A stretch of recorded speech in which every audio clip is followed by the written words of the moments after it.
Shalom.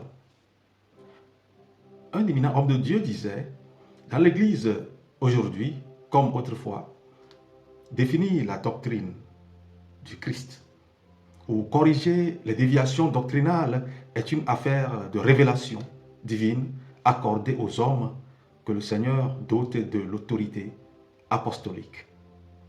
Restaurer la sainte doctrine. Aussi, je m'en vais poser les fondements de cette doctrine-là. C'est d'abord la repentance.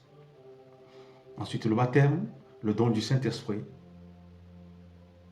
Suivre les lois et les recommandations du Seigneur. L'un des fondements, c'est aussi la rédemption des péchés par la passion du Christ et sa résurrection. Nous croyons également qu'il règne à la droite du Père et qu'il reviendra pour nous prendre avec lui. Maintenant, quel est l'état actuel des églises qui prétendent enseigner le réveil, la réforme, la sanctification, etc. La doctrine des apôtres est faite de beaucoup de choses, beaucoup d'éléments que nous allons citer tout à l'heure, en tout cas certains. Mais nous pouvons reconnaître que dans ces églises, ils enseignent la sanctification. Ils enseignent la repentance. Ils enseignent le dépouillement. Ils enseignent la piété. S'habiller bien, l'aspect extérieur. Ils dénoncent aussi les fausses pratiques, la plupart du temps. Ils enseignent également l'enlèvement. Malheureusement, le résultat de la plupart des enseignements qu'ils donnent jette une sorte de condamnation sur les fidèles. Aussi, dans ces assemblées, vous verrez, la plupart du temps, des gens pleurer. Pleurer, pleurer. Pleurer pour son péché est une bonne chose.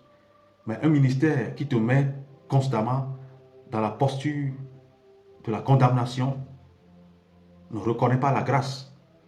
Or, nous sommes au temps de la grâce. C'est pour cela d'ailleurs que notre émission s'appelle Instant de grâce. Oui, il faut nous repentir. Oui, nous devons nous dépouiller. Oui, nous devons nous sanctifier. Oui, nous devons nous préparer à l'enlèvement. Oui, nous devons dénoncer le mal. Mais enseigner les œuvres comme étant un moyen pour être sauvé est un danger comparable à l'apostasie.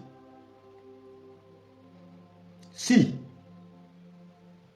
on te demande de t'habiller bien, ne pas porter de pantalon, ne pas mettre les mèches, tout ça là, et dès que tu réponds à ces critères, tu es un chrétien modèle, les œuvres ne peuvent pas nous sauver. Oui, c'est bien de s'habiller bien. C'est bien de ne pas mettre les mèches. C'est bien, c'est bien, c'est bien. Mais ces éléments ne nous sauvent pas. C'est comme du judaïsme. Quelquefois même, c'est des éléments qui sont étayés, corroborés par des prophéties, mais c'est insuffisant. L'œuvre ne peut plus nous sauver. L'œuvre n'a jamais sauvé. Or, nous sommes sauvés par la grâce au moyen de la foi et non pas les œuvres, afin que personne ne se glorifie. Cependant, quand nous prenons ces communautés, on voit clairement tellement de fierté, tellement de certitude naïve, en pensant être sauvés parce qu'ils répondent aux critères de la piété, parce qu'ils répondent aux critères des habillements. Donc on se prend déjà pour des gens sauvés. Malheureusement, ce n'est pas le cas. Personne ne peut se glorifier par les œuvres en pensant être sauvé. La doctrine des apôtres est faite aussi de pardon. Malheureusement, aujourd'hui, le chrétien ne pardonne plus. Et beaucoup ont des maux de cœur, des maladies de tout genre, hypertension. Le livre de Proverbes 4, verset 23 disait « Garde ton cœur plus que toute autre chose, car c'est de lui que viennent les sources de la vie. » Aujourd'hui, le chrétien, même les responsables chrétiens, ne savent plus faire preuve de pardon. Tout le monde ne sait que développer la haine. Et dans nos prières, il n'y a que les formules de vengeance, de feu pour consumer. la doctrine des apôtres, la sainte doctrine, elle est faite aussi de restitution. Zachée s'est levé et il a restitué sans qu'on ne lui demande. Mais aujourd'hui, le chrétien se conforme au monde, à la tricherie. La sainte doctrine est aussi faite de renversement, de raisonnement. Nous allons lire dans 2 Corinthiens, chapitre 10, le verset 5. Nous renversons les raisonnements et toute hauteur qui s'élève contre la connaissance de Dieu, et nous amenons toute pensée captive à l'obéissance de Christ. Amen. On fait la promotion de la sexualité irresponsable. On fait la promotion de Sodome et de Gomorrhe. Toute forme de doctrine fuse de partout. Même les non-chrétiens pensent détenir la connaissance et ils déforment les vérités chrétiennes, affaiblissant ainsi la foi des chrétiens, semant des doutes dans le cœur des chrétiens. Cependant, que faisons-nous? Que faisons-nous les responsables?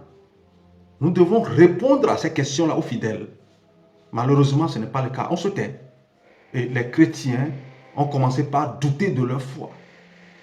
On déforme les vérités les plus ultimes de la foi, de la chrétienté. Mais l'Église se tait. Nous devons renverser les raisonnements et ramener toute pensée captive à l'obéissance de Christ. Amen. Aujourd'hui, les actes de bienfaisance ne sont plus l'apanage du chrétien. On veut faire un don à un frère. On veut faire un don à une sœur. Le chrétien commence par murmurer, commence par dire tout ce qu'il veut. C'est regrettable. Cela fait partie de la sainte doctrine, mes frères. C'est ce que faisait l'Église primitive. C'est ce que faisaient les apôtres. C'est ce que le Seigneur leur avait enseigné. Nous sommes là à critiquer le ministère des femmes. Pourtant, quand nous retournons à l'histoire, tout le ministère de Jésus-Christ et des apôtres ont été soutenus à plus de 99% par les femmes. Elles étaient là, très actives. Devant le Seigneur, il n'y a plus femme ni homme. Devant sa gloire, il n'y a ni homme ni femme. Sinon, pour quelle raison Dieu a doté les femmes des mêmes dons que nous? Pour qu'elles se taisent. Jérémie, chapitre 18, verset 18. Venez, complotons contre Jérémie, car la loi ne périra pas faute de sacrificateurs, ni le conseil faute de sages, ni la parole faute de prophètes. Venez, tuons-le avec la langue. Ne prenons pas garde à tous ces discours. C'est ainsi que les gens raisonnent. Pensant détenir une certaine connaissance, ils sèment le doute constamment dans la sainte doctrine.